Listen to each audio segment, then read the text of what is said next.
Halo, jumpa lagi bersama saya Desi Mangga Pro.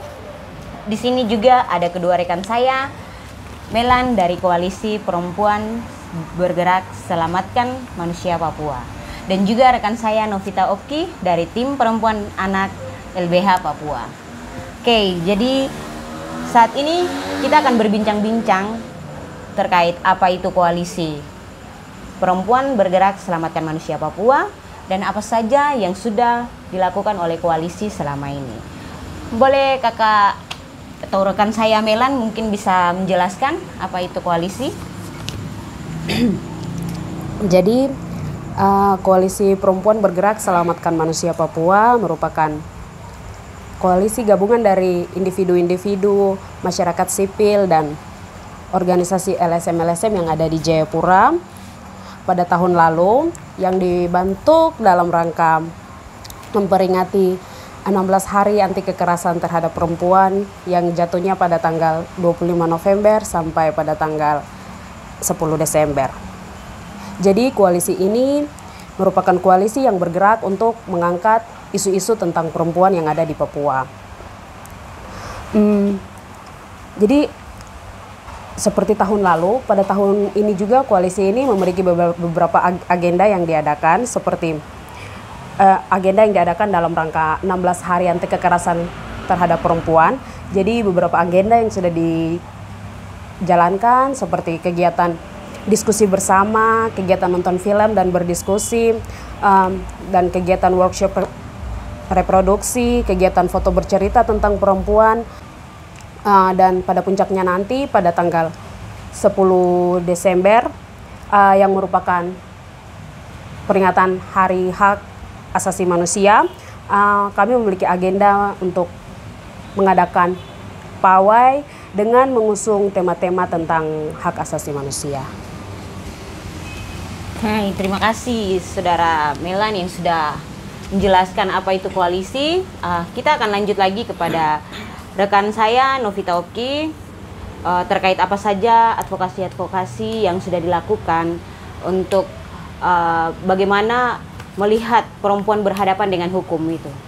Oke, mungkin bisa dilanjutkan langsung oleh rekan saya. Baik, terima kasih Desi.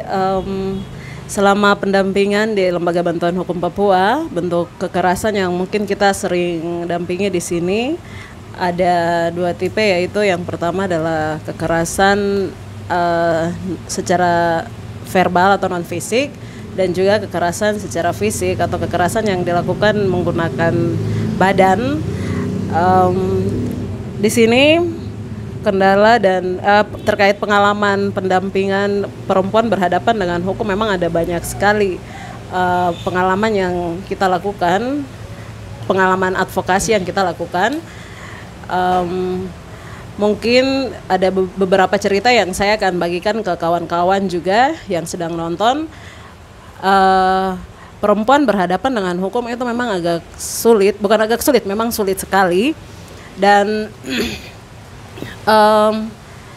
ada satu contoh kasus, ada kakak perempuan yang memiliki anak, kemudian dia mendapatkan satu kasus, dia di sini sebagai pelaku. Dia ditangkap saat membawa narkotika.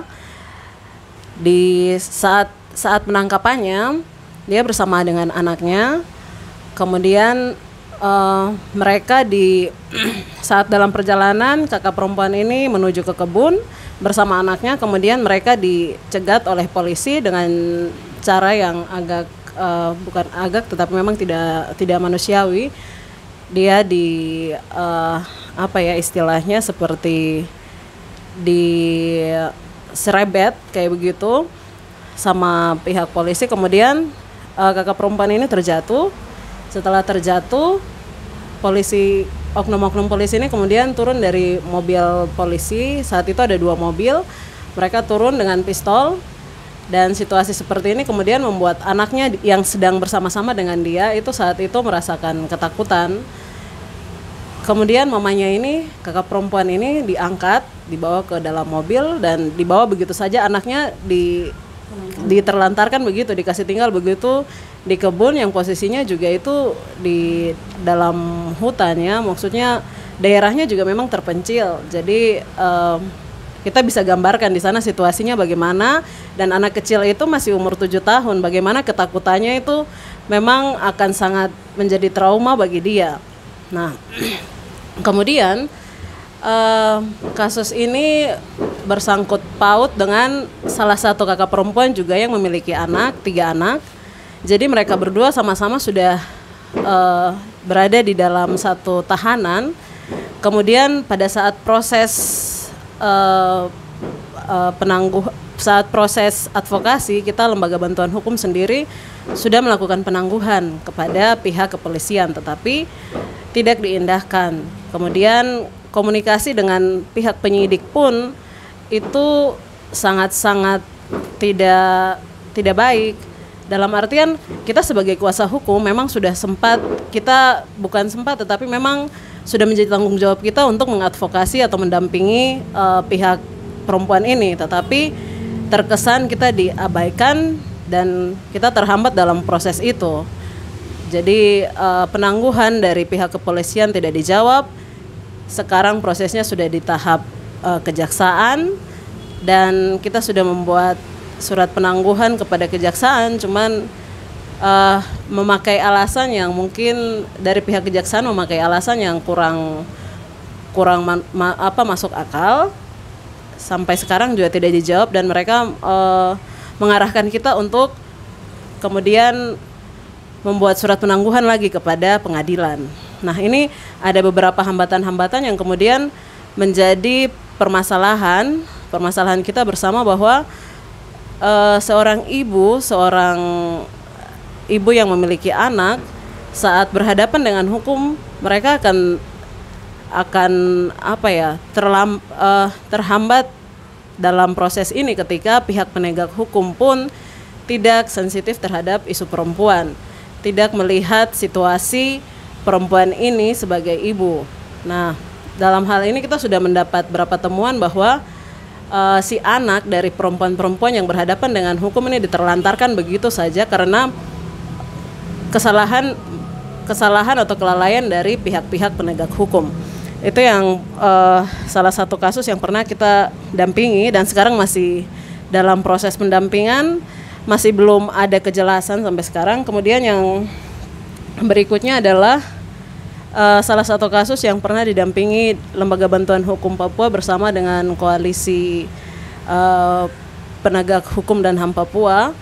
Itu tentang salah satu perempuan yang disiksa dalam tahanan, kemudian dia mendapatkan kekerasan seksual, mencoba ada perlakuan percobaan dari pihak kepolisian untuk melakukan pemerkosaan.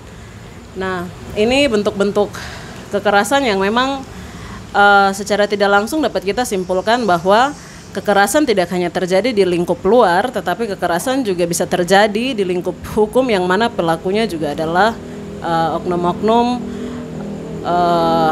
penegak hukum yang tidak bertanggung jawab begitu. Kemudian ada juga kasus seperti kasus transpuan yang LBH Papua dampingi, di mana kasus ini si transpuan ini mendapat tekanan dalam saat pemeriksaan. Di situ ada stigma-stigma yang berkembang di dalam kantor polisi, salah satu kantor di sini. Dia saat pemeriksaan dia ada perlakuan-perlakuan yang mungkin yang memang tidak manusiawi saat pemeriksaan tersebut. Nah, ini juga merupakan bentuk kekerasan verbal yang dialami oleh klien-klien kita, yang harusnya posisi mereka di situ dilindungi dan mereka juga harus mendapatkan akses keadilan yang sama di mata hukum. Nah, kemudian beberapa pendampingan yang sering terhambat di sini itu saat ada masalah penganiayaan atau dalam artian mereka sudah nikah secara adat, tetapi saat menuju ke hukum, menempuh jalur hukum, ini sering terhambat karena surat-surat nikah yang tidak sah atau akta nikah, dalam hal ini akta nikah yang memang tidak diakui.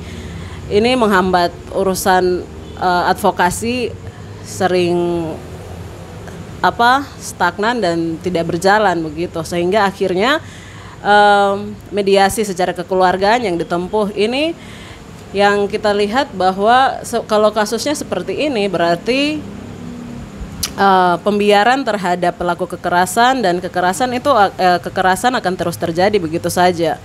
Kalau memang tidak diberikan efek jera, maka penting untuk kita sama-sama mendorong akta nikah adat itu juga ada.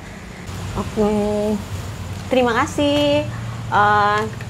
Jadi di sini kita sudah bisa mendengar apa itu koalisi dan juga apa saja yang sudah dilakukan dalam pendampingan LBH Papua terkait perempuan berhadapan dengan hukum. Jadi kita bisa menyimpulkan bahwa di lingkungan kita, di tengah-tengah masyarakat kita, kekerasan terhadap perempuan itu masih ada, dan itu sangat-sangat jelas tidak memanusiakan kita sebagai seorang perempuan dan sebagai warga negara.